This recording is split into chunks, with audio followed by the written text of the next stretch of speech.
Hi friends, idli, dosa, chapati சாப்பாடு எல்லாத்துக்குமே தொட்டு சாப்பிட்றதுக்கு இந்த வெங்காய தொக்கு ரொம்ப அருமையாக இருக்குங்க. இந்த மாதிரி நீங்கள் வெங்காய தொக்கு வந்து ட்ரை பண்ணி பாருங்கள். இப்போ ஒரு மிக்ஸி ஜாரில் 2 போல் பெரிய வெங்காயம் வந்து நான் எடுத்திருக்கேன்.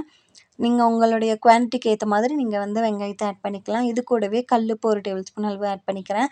வரமிளகாய் தூள் வந்து நான் ஆட் பண்ணுறேன். உங்கள்கிட்ட வரமிளகாய் இருந்துச்சுன்னா வரமிளகா ஊற வச்சு கூட ஆட் பண்ணிக்கலாம்.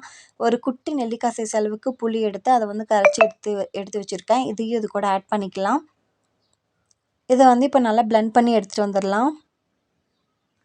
பாருங்கள், இந்த அளவுக்கு பிளெண்ட் பண்ணி எடுத்தாச்சு.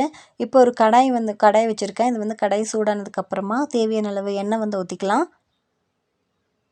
எண்ணெய் கொஞ்சம் நல்லா சூடானதும் கடுகும் கருவேப்பிலையும் போட்டுக்கலாம். இப்போ இந்த அரைச்சி வச்சுருக்கிற இந்த பேஸ்ட் எடுத்து இதில் ஆட் பண்ணிக்கலாம். இந்த பேஸ்ட்டில் இருக்க இந்த மிக்ஸியில் இருக்கிற தண்ணியவே கொஞ்சமாக எடுத்துகிட்டு இதில் ஊற்றிக்கலாம். தண்ணி வந்து அதிகமாக சேர்க்கக்கூடாது. இது வந்து நல்லா திக்காக வரணும். ஸோ நல்லா மிக்ஸ் பண்ணி விட்டுட்டு ஒரு 10 நிமிஷம் மீடியம் ஃப்ளேமில் வச்சு நம்ம வந்து கொதிக்க விடணும். இடையில கொஞ்சம் வந்து கிளறி விடலாம்.